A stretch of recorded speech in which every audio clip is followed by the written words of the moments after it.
morning. Welcome.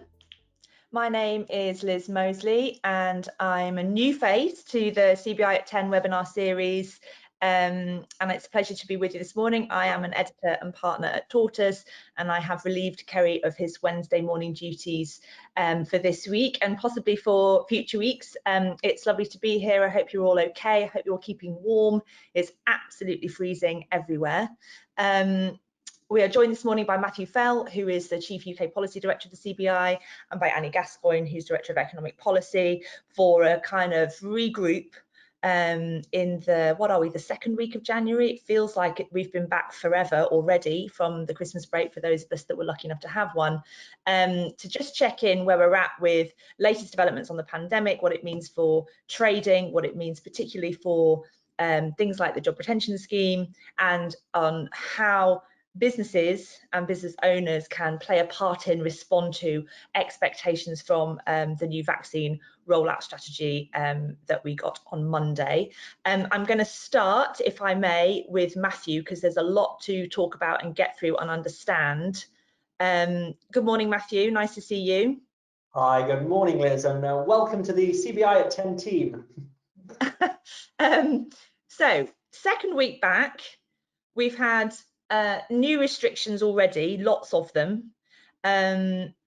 More announcements about economic support. We've had obviously lots of interesting positive developments on the vaccine front, but also lots of important detail about the vaccines, that some of which is available, some of which isn't. Can you just sort of get the ball rolling this morning with a bit of a sense of where are we at now? How's it feeling? What are the big things, the big ships to watch out for? Definitely, yeah. Well, absolutely, Liz. As you say, lots going on in these first weeks of the new year, and we're already sort of fielding lots of questions and issues coming through from our members. So what we thought we'd try and do today is capture some of those and play back some of those key themes. And as you say, the backdrop is a really challenging one. You know, we came back thinking that the new year might be one where we could sort of get on an optimistic curve, but actually the reality is infection rates, the spread of the virus, hospital capacity, plenty of challenges, and that, as we heard on Monday's webinar, is having a real sort of human impact and toll, not just on those who are physically ill with the virus, but fatigue, mental health, and so on. Philip Janssen from BT covered those brilliantly on Monday, so do check those out if people have not seen it yet, as well as some of the support on those materials available on the CBI website. And of course, as well as the human impact, a lot of economic impact as sort of further reductions in demand as a result of those tightening restrictions. So what I thought we'd have a quick run through of today is the business support measures that are in place to help firms through this tricky period, and Annie will say more on that in a moment. But also, let me just set out a little bit of backdrop around testing, on vaccines, and also address some speculation we're hearing about potential further tightening of restrictions. On business support, the first point, Annie of course will say more detail on this, but I think the messages from us are essentially really important the government acts sooner. We can't wait until the March budget for a line of sight on key support packages such as the job retention furlough scheme. Cash flow is absolutely critical in this moment, and we've got some ideas about how that can be further helped. And it's really important the government acts fast to address some of the coverage gaps that exist in supply chains, and particularly those firms who've been really hard hit on demand throughout this pandemic, aviation, live events, and so on. So I won't say more on that and steal Annie's thunder. She'll come back to that in a moment. But on the other key issues, testing, we had an announcement from the government over the weekend. And as you know, we've also been speaking lots to the Department of Health team, Dido Harding, who heads the test and trace programme and so on. And we've seen a big increase in the asymptomatic testing being rolled out right across the country. So this is testing people who don't have the symptoms, both I think in community testing, but increasingly we'll see that pick up in workplace testing as well. So we're really targeting those people who are unable because of the nature of their jobs to work at home. And Matt Hancock, the Health Secretary, said they're really asking employers to work with the government to help scale this up. I think more details to follow, but we know already the business department of BAYS are in touch with a number of firms. They're hosting webinars to help firms get up and running on this workplace testing in terms of where and how you can obtain these tests and so on. If people are after more details on that, there is an email address, employee.testing@bays.gov.uk. So we'll share those details with people and watch this space for more details on sort of the who pays question, how it can be used to reduce the sort of periods of self-isolation and so on. So really encouraging developments around testing. Next up on vaccines, we had a detailed rollout strategy from the government published on Monday this week that sets out the next steps on that. We're now getting daily updates. 2.3 million people have received the vaccine as of Monday. And I think what's really nice is actually you start to talk to either elderly family members. I've got my son who works in a care home, for example. It starts to feel real when people you know actually start receiving the vaccine. So that's really encouraging. The timeline now is the 15th of February is the target date for all the over 70s, health, social care workers, etc., to have received the vaccine. By the spring, that will have extended to lots more cohorts, essentially taking you to the over 50s. And then Matt Hancock said that by autumn, all adults will have been offered the vaccine. That strategy does include a little bit of detail on phase 2 of the rollout, so the rest of the adult population under 50. That, I have to say, is a little bit light on detail still. The priority is for the phase 1 piece. And I know lots of companies have already been in touch with us to say, how can we engage and help to inform that next stage of the rollout strategy? That there is a line in there that said, those that are at high risk of exposure or those that are delivering key public services will be considered as priorities. That is still sort of live thinking. We're really keen to stress the importance of enabling industries, not least schools, transport, back to many of those issues being in the mix for that. And of course, we still need to see the data on how effective the vaccine is at preventing transmission of the disease, as well as people developing symptoms of it. And if it does both of those things, that is really encouraging. I think there's optimism around that, but the government will be using the data from this first phase to inform exactly where we go from that. And in the meantime, the final thing on vaccines I wanted to say, of course, is there is a big ask on people to be volunteering to help steward and support some of these vaccination centres that are opening up. And businesses, employers can play a big role in that. So I encourage all firms to do that. Let me finish then, Liz, with just a word maybe on further restrictions, because there's been quite a lot of speculation around that going on in the last couple of days. We saw in construction, really helpfully, Kwasi Kwarteng, the new business secretary, wrote to all firms in the construction sector and its supply chains on Monday to reiterate they're doing a hugely important job and should stay open. So that just tackles that particular sector. And the Chancellor yesterday was really speaking up for the importance of areas like the housing market, construction, manufacturing remaining open as well. And then the final area that's been talked about quite a lot, and we've seen some news overnight, some shops pulling back from this, the click and collect services. Again, just to reiterate that the current guidance is click and collect services are okay and permitted. And I think from my perspective, it's been a really important lifeline for many businesses as one of the few remaining revenue sources that they can still continue to trade with. And also instinctively, it feels like a very safe way of continuing to do business and for people to be able to access goods. So with those environments being well run, set up in a COVID secure way, I think any further restrictions there, we would be calling for a really sort of high bar on an evidence base that if they are a source of transmission, and if there are to be any changes, that must go hand in hand with further support from firms. But that's the latest bit of rumour and speculation around further restrictions. So Liz, plenty in there. I'll pause now. Annie will say a little bit more in a moment on the business support, and then we can dive into some of the detail of this when we get to the questions. Okay, brilliant. Thanks ever so much, Matthew. There's a lot of detail and things I want to pick up on. I can see that some of you who have probably done CBI at 10 before know what you're doing with asking questions. I should have said in my introduction, my apologies, that if you would like to ask a question, you can do that. If you would like to ask a question anonymously, you can do that too. Just write anon before you type in using the question bar what it is you'd like to do, and we will make sure that after we've heard from Annie in the first instance, we'll start to unpick some of the detail and address those specific points that you want us to come back to. So thanks to Matthew for doing a sort of whistle stop of where we're at with vaccines, testing and further restrictions, just those small issues in the first 5 minutes. Annie, business support package, where are we at with all that stuff? Where are we at with job retention scheme? Where are we at with the sort of cash flow position? How's all that looking? Just open the bidding for us on that. Yeah, sure. So I think, and hopefully you can hear me okay. So I think the key thing to know about kind of business support is it's an evolving situation. So everything that I say now is based on the latest information, but we know that the government is still actively considering how the policy environment needs to evolve in light of evolving health and economic restrictions. So it's always worth keeping an eye on announcements on the business support website. Our own CBI website is regularly kept up to date on our coronavirus hub with the latest information about business support. But I'll give you an overview of where we stand now.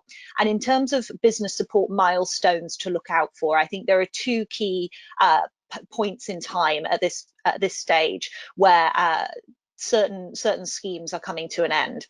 I think the first point is actually around mid-March, where at the moment the job retention scheme is due to run till the end of April. But we know that with the 45-day consultation period on any redundancy costs, that needs to, from a kind of business planning perspective, that's brought forward to around mid-March. So that's your first kind of flag in the sand.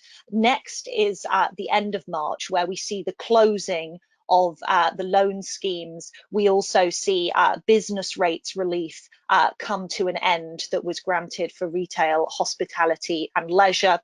And we also see the specific VAT cut for affected sectors come to an end there as well. And then actually beyond the end of March, there is a spike there in terms of potential business costs at around the end of March as we go into April, and most notably VAT deferrals that took place between March and June last year. So lots of businesses were able to defer VAT payments, and that is now due in 11 equal instalments over the fiscal year 2021-22. So they potentially start in April for some firms. And of course, the business rates relief ends. But then we see another crunch point in May, and that's because on top of the VAT deferrals, the VAT cut coming to an end and the business rates relief coming to an end, we formally see the end of the job retention scheme. And importantly, we also start to see the end of the interest-free period and the repayments start on both CBILS, large CBILS and bounce-back loans. So that 12-month payment holiday on all of those loan schemes, as the first loans were issued back in May, that starts to kick in around May time as well. So we really see that spike in liabilities for firms that took use of those schemes around May as all of the support starts to wind down.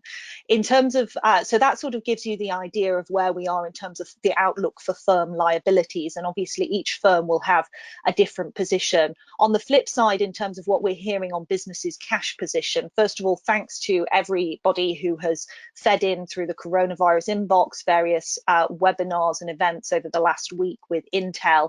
That's been hugely useful, and what we're hearing now is that there are increased concerns about cash flow performance within firms. So we saw a spike in cash flow concerns back in Q2 last year when the first lockdown restrictions were announced. Access to internal and external sources of finance increased in concern, and that has carried through, but we're now also starting to see another peak in concerns. And the ONS's latest survey data on the business impact of coronavirus shows that 30% of firms that responded to that survey have 3 months or less in terms of cash reserves to get them through this period. So that is very concerning.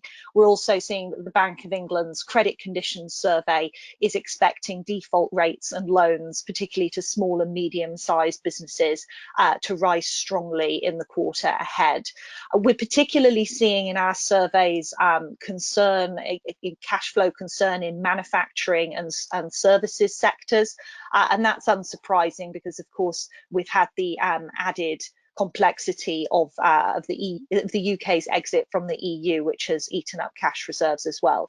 So you're in a situation now where we're hearing from businesses a lot about kind of cash flow concerns and assets, the asset side of the equation being quite strained, and then as we look forward that we're going to see some of those liabilities start to return unless we see policy change from the government. Thanks, Annie. So just to pick up on, you've helpfully laid out the sort of cliff edge, if you like, and the hockey stick of costs, the sort of looming hockey stick of costs over the next 6 months or so, various different milestones. So given that the timing of the budget is actually a bit too late in terms of realistic planning times, particularly for those kind of 30% of companies, particularly manufacturing and services, who are facing sort of 3 months of reserves, and it's just looking a bit dicey. How is the CBI asking in terms of timeline and in terms of change to sort of help even out the sort of look ahead picture for businesses? And is it sector specific, or is it a sort of everybody in approach?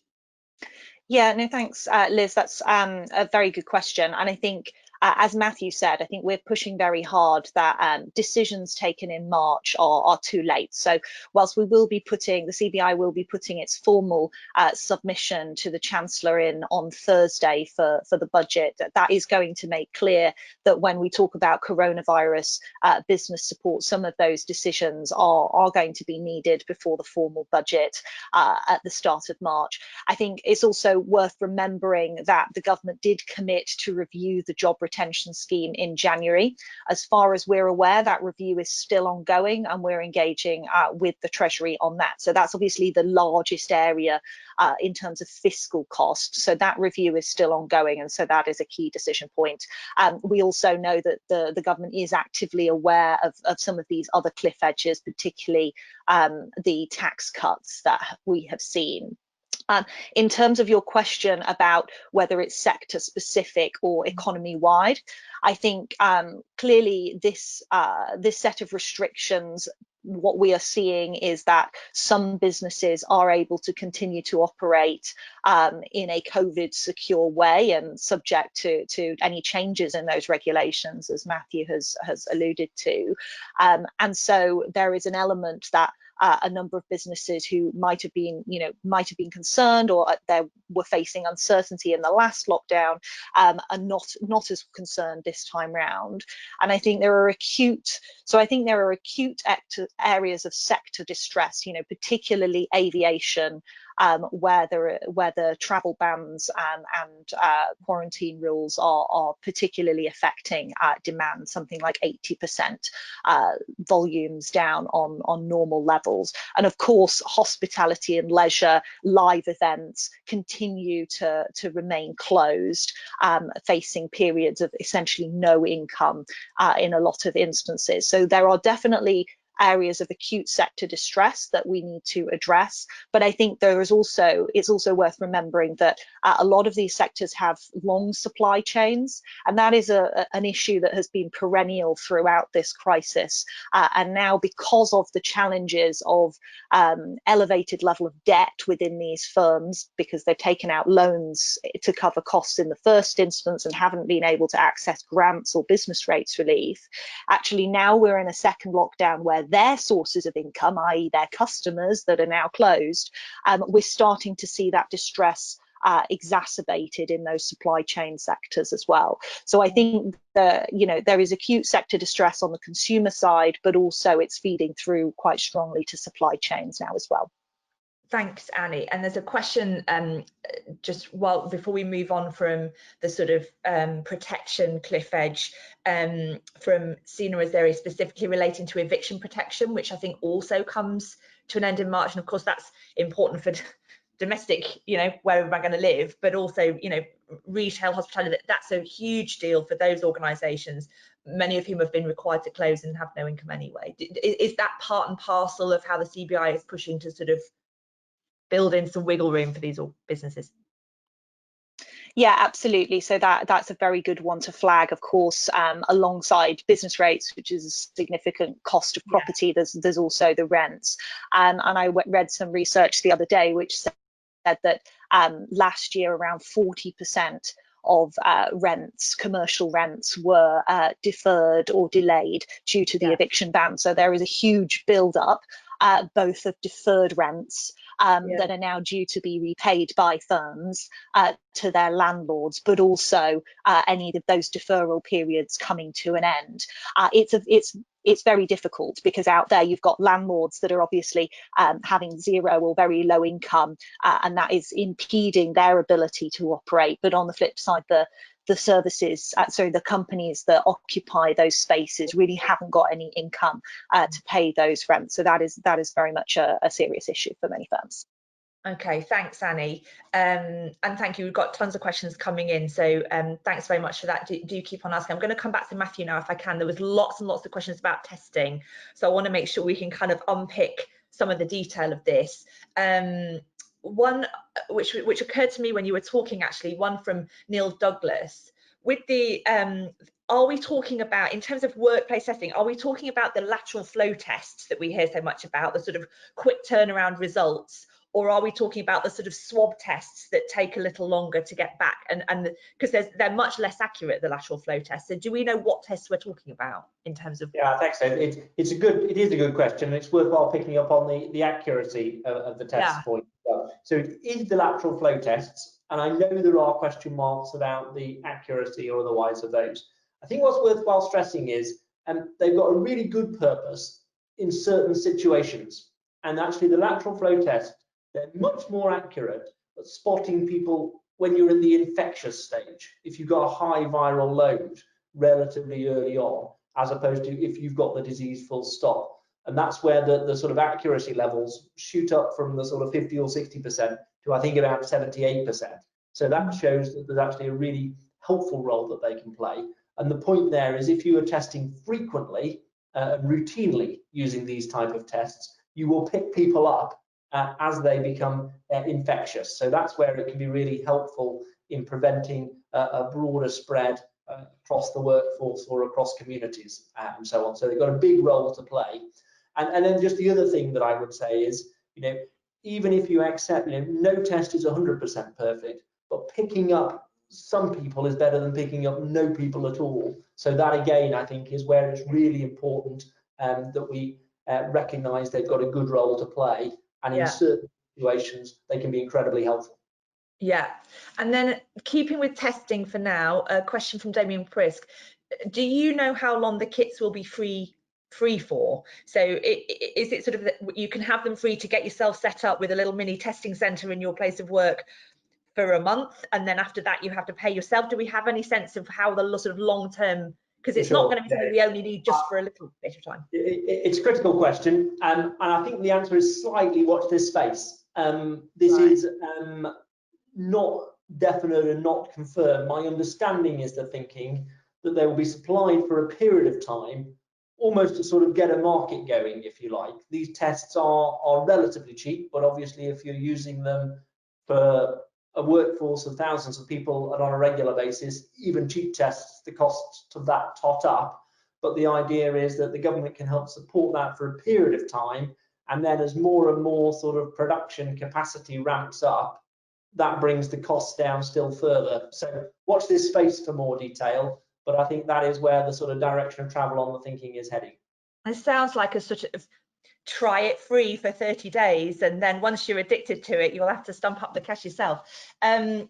Okay, that's helpful, thank you. There's a couple of people are asking, could you just say again the web address where you can go? There's a sort of Q&A about the testing. I think it would be helpful. Absolutely. Yeah. So it's an email address that people can drop a line to if they're interested in getting more, and it is employee.testing@beis.gov.uk.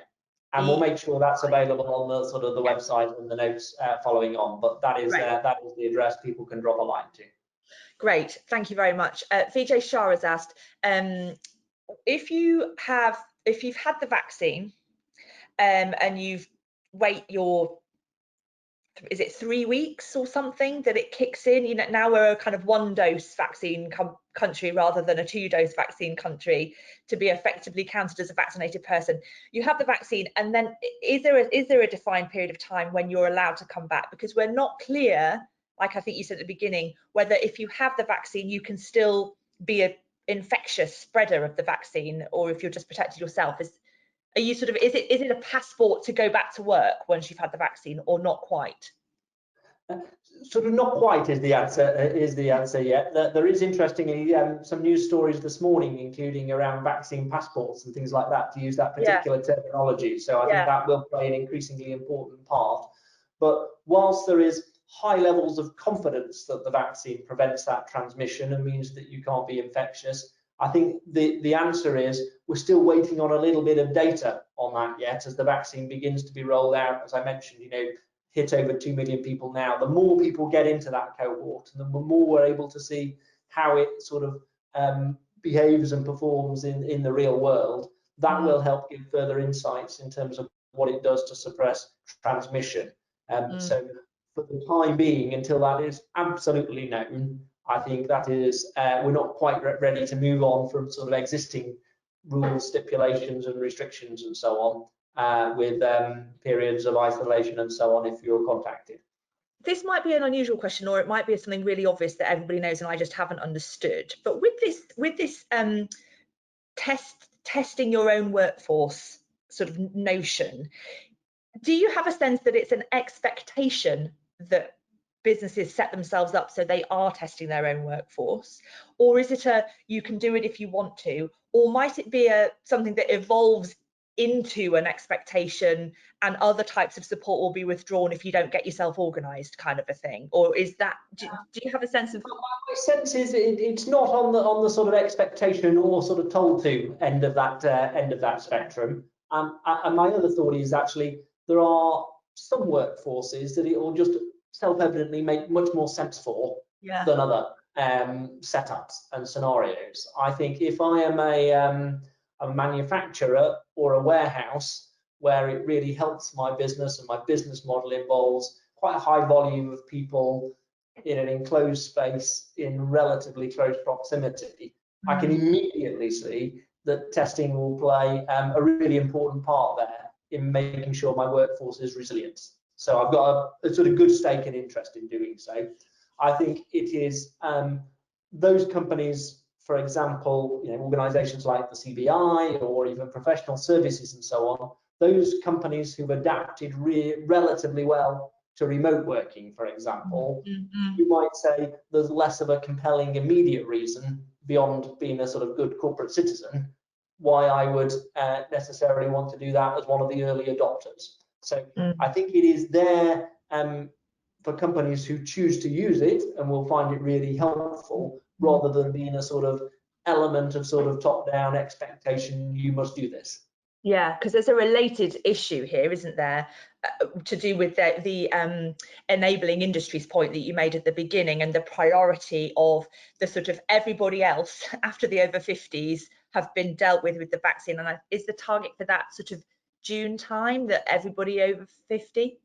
So the over 50s, so the talk was, Matt Hancock mentioned autumn, by the period that every adult will have been offered the vaccine by. Okay. That is the current trajectory. So for the people who are under 50, sort of, I guess it's the majority of the working population at the end of the day, do we have a sense of how they will be prioritised? Is there, you know, as things stand, if I'm a teacher, I'm not under 50, I'm not a priority for the vaccine any more than if I'm somebody who works in a supermarket or who, you know, is a lawyer. There's no sense between those people. Do you think that in the phase 1 priority category, that does include health and care workers and so on. On that, and including in phase 2, there is not as yet any thinking given to sector-specific roles where that will be targeted at. Beyond that language about those who are at higher risk of exposure or those that are delivering sort of other key public services. It doesn't go beyond that at the moment in the delivery plan and the guidance. That is under consideration. And I know, as I mentioned, there's lots of companies who are keen to know how do they actually just play a part in understanding, engaging with and informing that debate. That's sort of alive and under consideration. Yeah, it's definitely something to watch very closely, because you would think it's partly to do with, as you say, the language suggests people who are in essential public service. That's got to be, you know, certain forms of retail, and then there probably will be brought to bear sectors that simply can't operate unless people, you know, there'll be a sort of risk element to that too. So that's definitely one to watch. Okay, yeah, I think that's right. I mean, it's back actually to I remember much earlier on in the crisis when we were having debates around safer working guidance and hopefully beginning to open up parts of the economy. We talked a lot about enabling industries at that point, and it seems very valid here. Of course, what we don't want to open up is a sort of a bit of a bun fight or a who shouts loudest sort of style approach. This has clearly got to be driven and informed by health expertise, data, and so on as to what it does as the most effective way to drive a rollout program. So we should definitely bear that in mind as we engage in this second phase of the vaccine program. Okay, thanks, Matthew. I'm going to come back to Annie. A sort of precise and technical question from Kate Redshaw before we go on to I might open out a little bit and think more globally.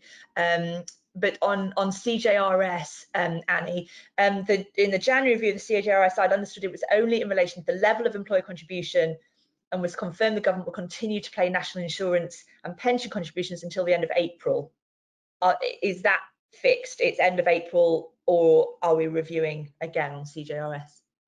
No, that's correct. So until the end of April, the scheme is as it is at the moment. So flexible furlough is available, 80% of wages, but an employer contribution, which is the minimum auto enrolment costs and the national insurance contribution costs that I think the government has estimated is around 5% of labour costs, direct labour costs for any firm. So there is that small employer contribution.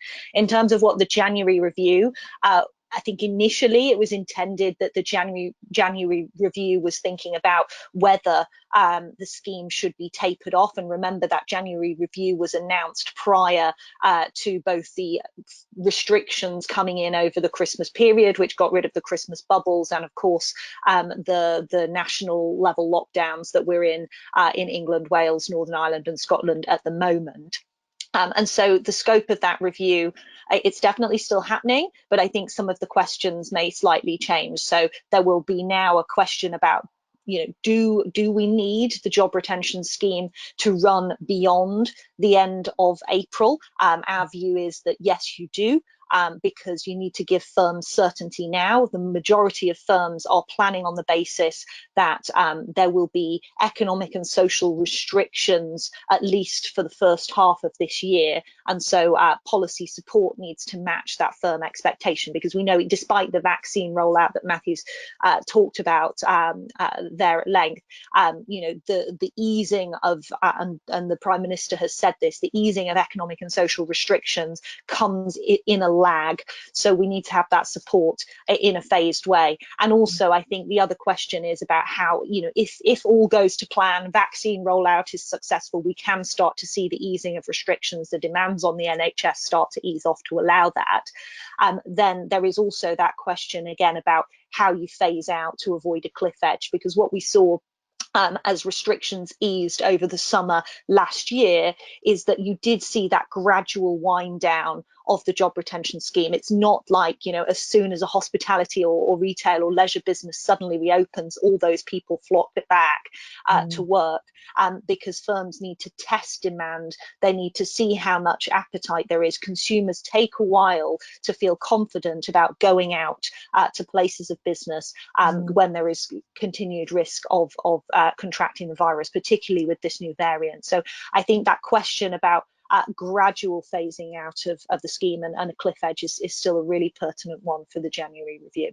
Yeah, and then I know this is a detailed question and it's slightly selfish of me to ask in a way, but so the furlough was obviously originally designed to sort of protect jobs that would otherwise disappear because businesses could continue to operate.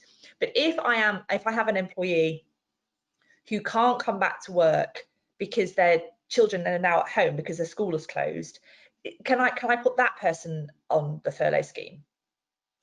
Yes, so the scheme is extremely flexible, so it's available if, for example, a number of firms have been using it to cover when people have been needing to self-isolate, either because they've been sort of identified by track and trace, or they've got a positive COVID test. Even if they're asymptomatic and continue to work, obviously they need to self-isolate.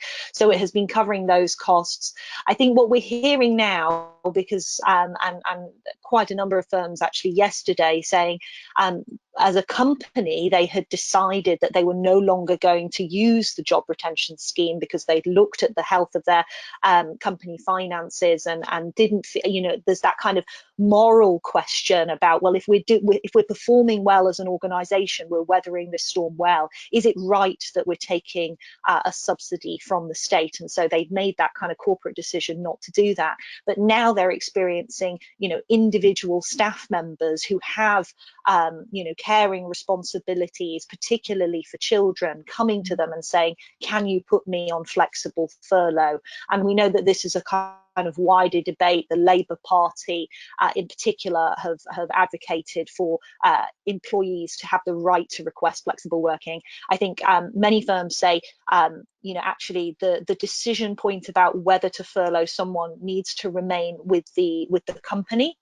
There is clearly a wider workforce question there. Any employee should be able to have a conversation with their employer about their ability to work. But I think the other thing that we need to be very aware of is whilst it's extremely challenging for working parents to continue to work whilst homeschooling, there is a real risk about future labour market participation of some of those workers. And in particular, if you look at kind of the gender splits, and we know that the use of the previous scheme, there is a penalty, potential penalty of being furloughed, that you may be more likely to lose your job or a medium to longer term labour market impact. So firms need to be really careful about that, because individuals are clearly stressed and worried about how they're going to care for their children in the right here and now, but firms need to act responsibly over the medium term as well. I think there's a huge, the equality knot is very tricky around this, I think. And related to that, actually, quick question has just come in, which is, can you use flexible furlough if somebody is off sick? Because obviously there are lots of people out at the moment who are poorly, whether with COVID or with other, you know, winter bugs. Yes, you can, but remember that the minimum furlough period is 1 week, so they have to be out for a minimum. You have to furlough them for a minimum of 1 week. So that means that most firms are using them for staff that are self-isolating due to coronavirus. You know, prior to this pandemic, the average length of a workforce absence over an entire year was the average worker was off 4 days sick. So, you know, there's been a massive increase in the number and the average days off sick as a result of the coronavirus pandemic. So those sickness costs really are an issue for some firms. I'm conscious there's only 5 minutes left, but I think this is a good question too before we leave the furlough scheme behind and move on to a sort of wider picture back with Matthew, which is big question actually for us at Tortoise. We have lots of people who are contract staff and temporary staff, and how does furlough relate to them? Is Annie frozen? Sorry. Yes. Oh. Sorry. Yes, I couldn't figure out whether you're asking me or Matthew. Yes. So for temporary staff, so furlough is available if you are on the company's PAYE system. Right. If you are self-employed and have submitted a self-employment income tax return to HMRC over a period of time, then you can access the separate scheme, which is the Self-Employed Income Support Scheme.